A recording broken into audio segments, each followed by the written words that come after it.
Even presidents aren't allowed upstairs at Graceland. In fact, in all the decades since Elvis's death, only one person got an exception to the rule. Behind Graceland's velvet ropes, there's a door that stayed locked for 47 years. Untouched, unspoken of, and fiercely protected.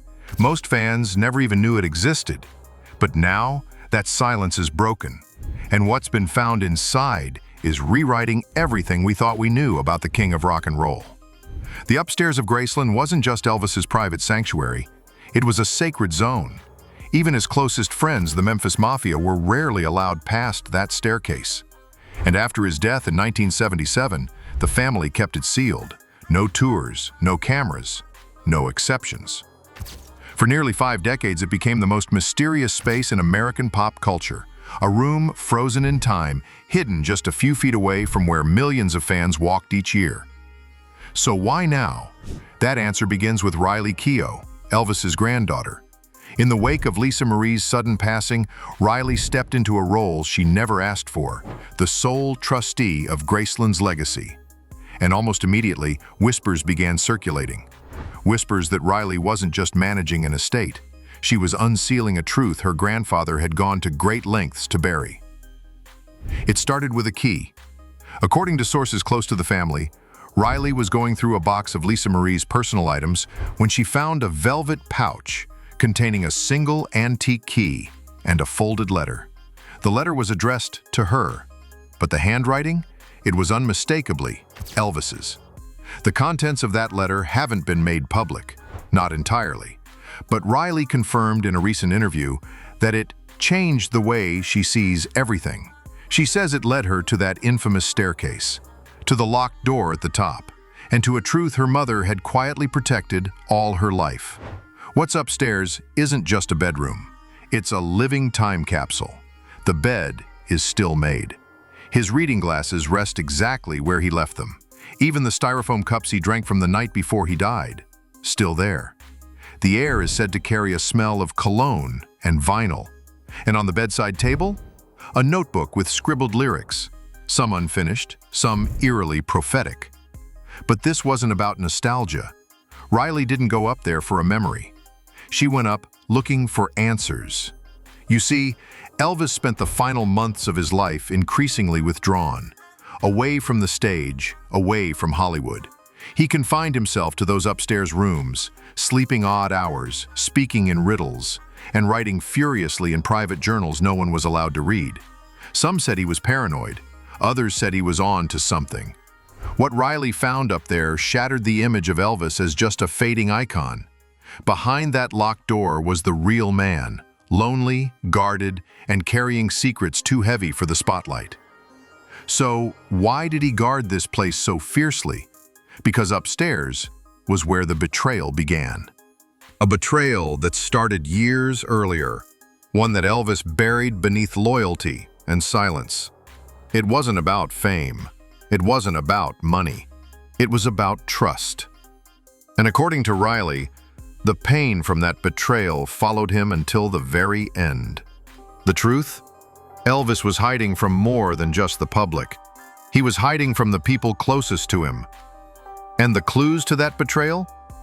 They weren't buried in Hollywood gossip or tabloid headlines. They were locked inside that room. In a journal entry dated just 3 weeks before his death, Elvis wrote, "Even the ones I love most have no idea who's watching me. This house don't feel like mine anymore." But who was watching him?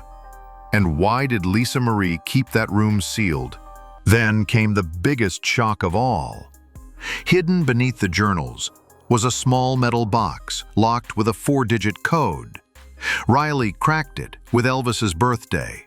Inside, a bundle of sealed letters, an old cassette tape, and a document marked "Confidential, Graceland Study." The tape was faint but unmistakable. It was Elvis, speaking softly, exhausted, almost as if he were whispering in the dark. "If anything ever happens to me, it's not the pills. That's what they'll say. But it's deeper than that. You'll find it in my study, behind the shelf. Don't let them take this place. Those were his words. And when Riley went to the study, she found it. A false panel behind a bookshelf concealed a leather folder. Inside were handwritten letters from Elvis to his father Vernon, begging him to protect Graceland from being turned into a trap. There was also a legal document, never filed, where Elvis named a different executor for the estate. Not Priscilla, not even Lisa Marie. Someone else entirely. And next to it, pages of unpublished song lyrics. One of them titled simply, "The Chain Never Breaks." Elvis wrote that just 2 days before he died. But what did he mean by, "They'll say it's the pills"? Was Elvis warning his family? Was he trying to say his death wasn't an accident? Lisa Marie seemed to believe it. In one of her final entries, she wrote, "He knew. He always knew. The curse wasn't about fate. It was about trust, and someone broke it." That sentence would become Riley's obsession, because who broke Elvis's trust? Who was the person Elvis feared, and why was that fear still lingering in the house, passed down like a dark inheritance?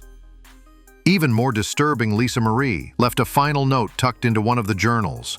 It was dated just months before her death. "Riley, if you're reading this, then it's yours now. You're the last one who can stop it. But you'll have to go deeper than I ever could. Graceland has one more room, one no one was allowed in, not even me." Riley's search wasn't over, because somewhere inside Graceland was the final key to breaking the curse, or proving it was real all along. Elvis's will was a lie. For decades, fans believed the official story, that Elvis left everything to Lisa Marie, that Priscilla helped preserve his legacy, and that Graceland remained a sacred tribute to the man who changed music forever. But that's not what Riley Keough discovered, because the truth is far darker, and it starts with a name almost no one outside the Presley family talks about: Aunt Delta. Delta Mae Biggs. Elvis's aunt on his father's side. She moved into Graceland in 1967. Delta wasn't just an aging relative clinging to the past. She was in control. According to newly uncovered legal memos found in Vernon Presley's files, Delta had what insiders now call quiet authority. Vernon, Elvis's father and executor of the estate, gave her full access to private family documents, vaults, and yes, even the upstairs rooms that fans were never allowed to see.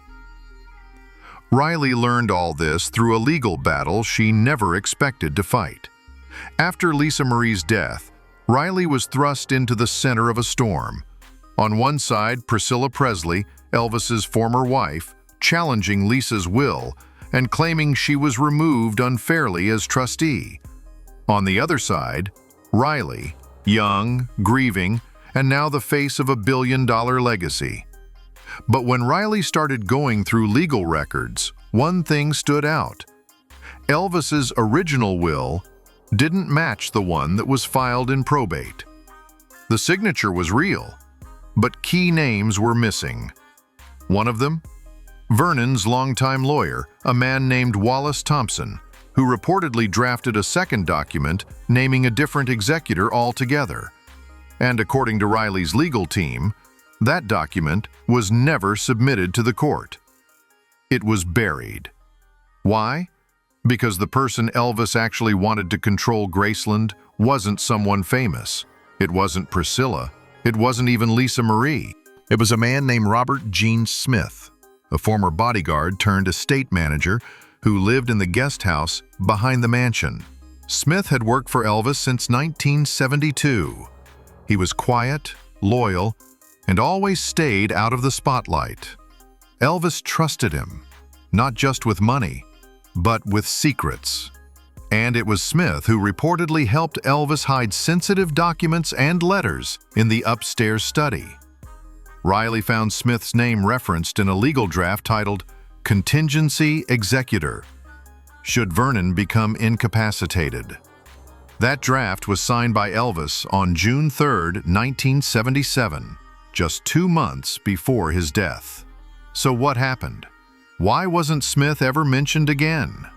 Because after Elvis died, Vernon moved fast. Within days, he changed the locks, dismissed half the staff, including Smith, and rewrote the estate structure. Delta, by then, was already living upstairs. She didn't protest. She didn't have to, because Vernon made one quiet arrangement. Delta would stay in Graceland, as long as she said nothing. And for 30 years, she didn't. She stayed in her suite, gave no interviews, and watched as tourists came and went. Meanwhile, she kept her own records, handwritten notes, letters from Vernon, and even personal checks signed by Elvis. Riley found them stashed inside a sewing box in the attic. But there was something else too. A small envelope with no name, just a single line. They never read the real will. Inside it was a carbon copy of a document that listed not one, but 2 heirs to Graceland, Lisa Marie, and someone identified only as M. Harmon. That name sent shockwaves through the Presley legal team, because Riley knew who it was. Marion Harmon, a woman now in her 70s, who had once worked as a private nurse for Elvis's mother, Gladys. She was never publicly linked to Elvis. But in the early 1970s, she suddenly appeared on the payroll. And in 1975, she purchased a home in Memphis, paid for, in full, by a private benefactor. Riley's team tracked her down. What Marion revealed stunned them. She claimed Elvis told her she was part of the family, that she had been taken in for reasons no one could understand at the time. She never claimed to be a lover or a blood relative. But in 1976, Elvis signed over a life insurance policy with her listed as a secondary dependent. So why keep her a secret? Because Marion was one more layer in a web Elvis never managed to untangle. A web built on loyalty, secrecy, and betrayal. Which brings us back to the present. Riley's fight to retain control over Graceland wasn't just about honoring Lisa Marie's wishes. It was about protecting Elvis's legacy from being gutted. Corporate interests, distant relatives, and she's not wrong. Emails leaked during the 2023 lawsuit showed internal plans to convert part of Graceland into a private event space, something Elvis reportedly forbid in a 1976 letter to Vernon. So what now? Riley has sealed off parts of Graceland once again.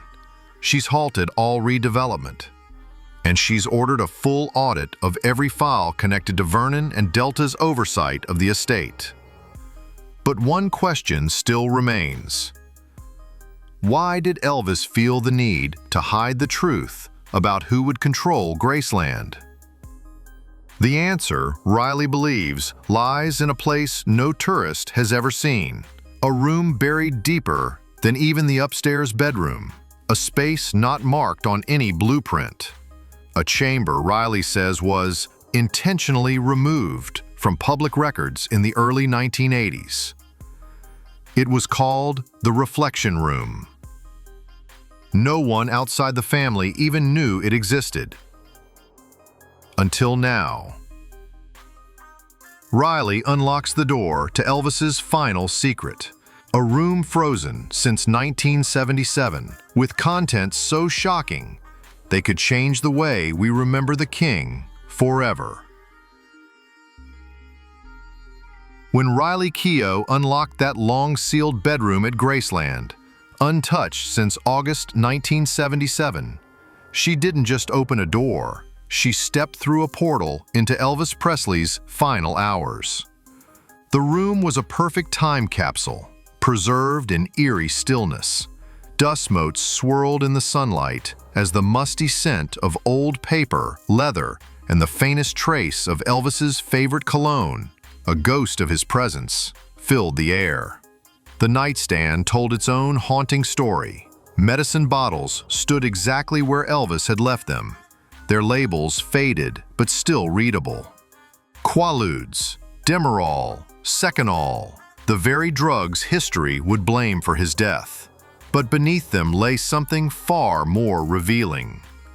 A leather-bound notebook, its pages open to August 15, 1977, the day before the king's tragic passing.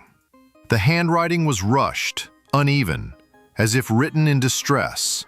The last lyrics Elvis ever penned sent chills down Riley's spine. They're gonna blame the pills, but it's bigger than that. Every detail in the room seemed frozen in time. A coffee cup with dried residue at the bottom, a pair of sunglasses resting on a newspaper, even the indentation on the pillow where Elvis had last laid his head. But the most unsettling discovery? A phone log with a single call circled in red ink. A 2 a.m. conversation with an unlisted number, placed just hours before his death. This wasn't just a bedroom. It was a crime scene. And the biggest clue of all? Hidden beneath the floorboards, a small, locked vault, marked with Elvis's initials, waiting to reveal secrets that could rewrite history. The room held far more secrets than anyone could have imagined. Among the most disturbing finds was a phone log with a single entry circled in frantic red ink. A 2 a.m. call to a mysterious unnamed contact, placed just hours before Elvis's death. The number was unlisted, the recipient unknown, leaving investigators to wonder, who was Elvis desperately trying to reach in his final hours? Nearby, a well-worn jacket hung draped over a chair as if waiting for its owner to return.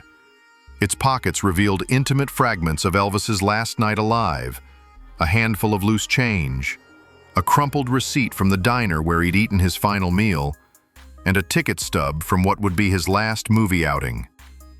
These ordinary items became heartbreaking relics when viewed through the lens of tragedy. But the most revealing discoveries came from Elvis's private journals. Page after page contained increasingly distressed entries filled with ominous warnings and eerie premonitions. In one particularly chilling passage, written just weeks before his death, Elvis had scrawled, "I'm not going to make it to 50. They won't let me."